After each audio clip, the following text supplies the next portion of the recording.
Hii ni Mbanasi Radio na mimi ni Salome Mlai. Na kusogezea rekodi ya ukocha ya huyu kocha wa Yanga anayekwenda kwa jina la Mankoba.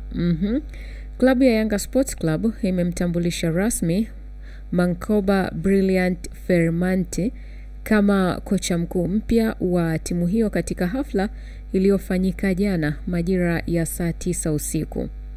Historia yake inasema kwamba Mankoba alizaliwa tarehe 25 April mwaka 1971 katika eneo la Umzimkhulu, mkoa wa KwaZulu-Natal nchini Afrika Kusini.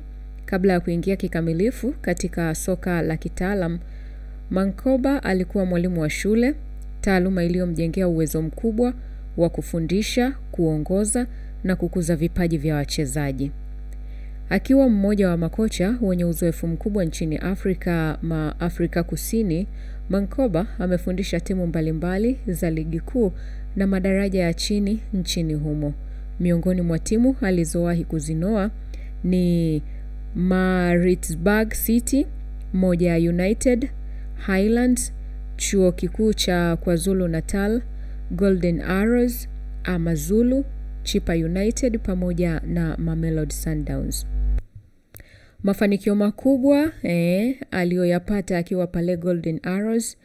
Mankoba alianza kujulikana zaidi katika soka la Afrika Kusini alipokuwa kocha wa Golden Arrows kati ya mwaka 2007 na 2010, ambapo aliongoza timu hiyo kutoa ubingwa wa MTN 8 mwaka 2009. Mafanikio yalimweka katika ramani ya makocha barani humo.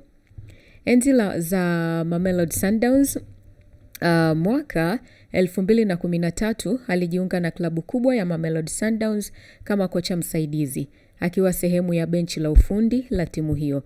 Alishiriki katika mafanikio makubwa ya klabu hiyo ndani na nje ya Afrika. Mwaka 2020 aliteuliwa kuwa kocha mkuu mwenza, yani co-head coach, pamoja na Rulan Makwena. Wawili hao waliongoza Sundowns kutoa mataji mawili mfululizo ya ligi kuu ya Afrika Kusini, Premiership mwaka 2020-21 na 2021-2022. Baadaye alibaki katika benchi la ufundi kama senior coach kabla ya kurejea kuwa kocha mkuu wa timu hiyo mwaka 2024. Rekodi yake ya ukocha: katika mechi 124 ambazo ameziongoza kama kocha mkuu au kocha mkuu mwenza, mechi ni 124, ushindi ni 80, sare ni mechi 31, vipigo ni mechi 13, asilimia ya ushindi ni asilimia 64.5.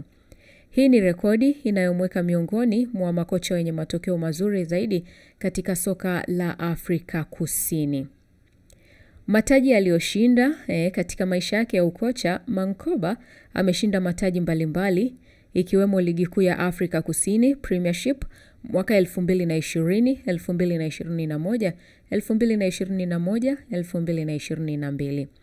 MTN 8 mwaka 2009 na mwaka 2021. Nedbank Cup mwaka 2021 hadi mwaka 2022. Matarajio katika klabu anayoifanyia kazi kwa sasa. Kujiunga kwa Mankoba kuna tajwa kuwa hatua kubwa ya Yanga Sports Club katika kuimarisha benchi la ufundi kuelekea mashindano ya ndani na kimataifa. Uzoefu wake mkubwa katika soka la Afrika, uwezo wake wa kukuza vipaji na rekodi yake ya ushindi vinatarajiwa kuisaidia Yanga kufikia malengo yake na kutetea mataji ya ndani na kufanya vizuri zaidi katika mashindano ya CAF. Endelea kufuatilia Mbanasi Radio kwa habari zaidi.